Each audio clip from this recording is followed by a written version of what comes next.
बेरोजगारी में नंबर 1 हरियाणा होने का दावा कर रही कांग्रेस पर भाजपा के पूर्व प्रदेशाध्यक्ष व हरियाणा सार्वजनिक उपक्रम ब्यूरो के चेयरमैन सुभाष बराला ने जोरदार पलटवार किया है।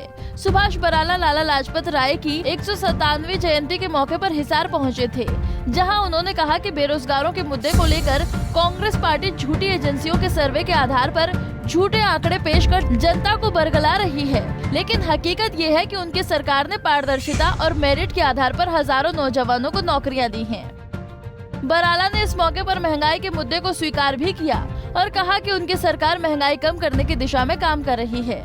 देखिए, 5 राज्यों में भारतीय जनता पार्टी देश में नरेंद्र मोदी जी की सरकार की उपलब्धियां और उन प्रदेशों में जहां हमारी सरकारें हैं वहां पर हमारी सरकारों की उपलब्धियां, और पंजाब जैसे प्रदेश जहां पर हमारी सरकार नहीं है वहां पर जो उस समय की सरकार है, तत्कालीन सरकार है, उसकी विफलताओं को लेकर के जा रहे हैं। और पूरे इसमें क्षेत्र में जहाँ जहाँ भी चुनाव है, यानी कि 5 प्रदेशों के अंदर आज भारतीय जनता पार्टी बड़ी मजबूती के साथ जनता का सहयोग लेकर के आगे बढ़ती दिखाई दे रही है। मुझे लगता है कि जिस प्रकार का सहयोग कोविड के चलते भी जनता का मिल रहा है, उसके चलते ये निश्चित रूप से लगता है कि जनता भारतीय जनता पार्टी को इन प्रदेशों में सत्ता में देखना चाहती है। हरियाणा की बात करें तो हरियाणा में विपक्ष की एक मुद्दा रहा है कि बेरोजगारी और महंगाई को लेकर अभी कांग्रेस के प्रदेश अध्यक्ष ने भी कहा। जी, तो उस पर आप क्या प्रतिक्रिया? देखिए, निश्चित रूप से जहाँ तक बेरोजगारी की बात करें तो कांग्रेस पार्टी झूठी एजेंसियों के,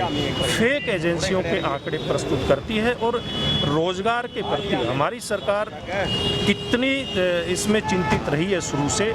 मेरिट के आधार पर रोजगार देना, पारदर्शिता के आधार पर रोजगार देना और रिकॉर्ड तोड़ 1 लाख के आसपास HSSC और HPSC के माध्यम से सरकारी रोजगार दिए।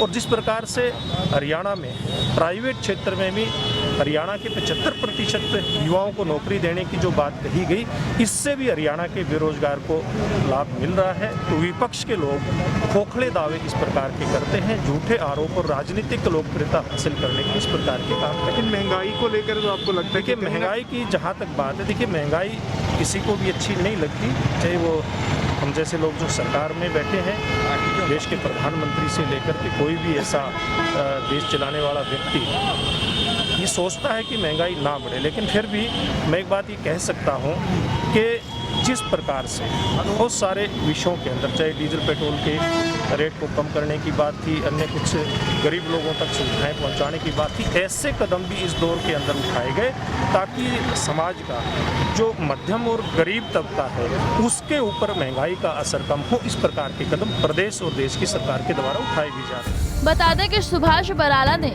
इस मौके पर 5 राज्यों में होने जा रहे विधानसभा चुनाव में भाजपा की बम्पर जीत का भी दावा किया।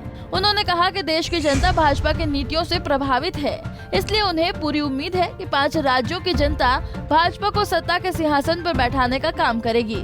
हिसार से विनोद सैनी, पंजाब केसरी टीवी।